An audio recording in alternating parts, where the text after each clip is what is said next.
Welcome to Our Jewish Roots. Faith unshakable, faith unstoppable, faith of our fathers. If David had so much faith, some wonder, why did he take more than one stone? We know in the biblical text that he picked up a few. We don't know why. I don't. Some think maybe Goliath had a few brothers. I don't know. But I'm going to tell you what I do know. And there's a lot to know. When we look at leadership and faith, David's a go-to guy, isn't he? Well, let's go have a look at the book and see what he has to say. When evildoers approached me to devour my flesh, my adversaries and my foes, they stumbled and fell. It seems to me that sometimes God's people can get in a little bit of trouble. We're looking for God to lead us away from difficulties. What happens when He leads us to them? But leaders go to them and through them, and we develop our mettle in the process of so doing. Have you heard of the remarkable meeting that took place some 15 years later regarding this event? No, sir. Well, as Washington was traveling through this very battle site, he encountered an old Indian chief. Hear the words of that chief as he recounted the battle to Washington. "Quick, let your aim be certain, and he dies. Our rifles were leveled, rifles which but for you knew not how to miss. 'Twas all in vain. A power mightier far than we shielded you. Mightier indeed.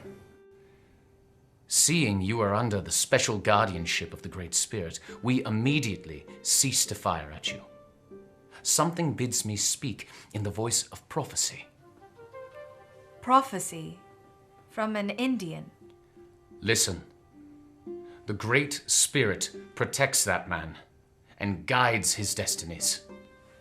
He will become the chief of nations, and a people yet unborn will hail him as the founder of a mighty empire. And what we saw in that episode was so much of his young commander mode when he was a young colonel in the French and Indian War. And even the Indian chief saying, hey, you were born to never be killed by a bullet. It's interesting, that is what launched George Washington into international notoriety. That's where he became known in England as well as here. And part of the reason was a sermon like this. This is a sermon, this is actually from 1755. It's preached by Samuel Davies. And it has a little footnote down here. And it says, we've just heard about this young man named George Washington. And we've heard the miraculous intervention that occurred where God saved his life.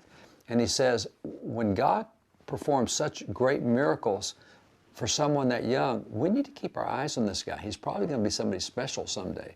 Actually, there are so many of his generals and his officers who gave testimony that this book came out in 1919. It's called George Washington the Christian. And it's nothing but the eyewitness testimony of all those who were with him. But before this book came out, this one came out in 1832. There's actually 12 volumes of this. I brought volume 12. These are the writings of George Washington. These are the first set of letters they had of his. And this was done by the president of Harvard University, Jared Sparks, who was a historian. And in the last part of volume 12, the last half here, he says, you know, there's people who question whether Washington really was a Christian or not. And so he wrote to the people who knew him, and he wrote to George Washington's daughter, Nellie. She was actually the granddaughter, but her parents died, so Washington adopted her. And he said, look, you lived with Washington 20 years at Mount Vernon. Was he really a Christian? She said, you might as well question his patriotism as question his Christianity. Yeah. And nobody was going to question his patriotism.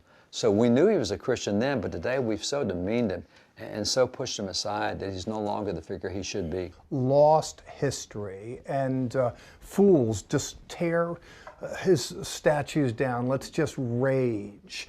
Well, there's a good likelihood you can say that America would not exist today without George Washington. He's the only man elected president with no opposition ever. He was a unanimous choice, the only unanimous choice. The Constitution would not have happened without him. I mean, you can say he's got flaws, and he did, but God used him to create a great nation.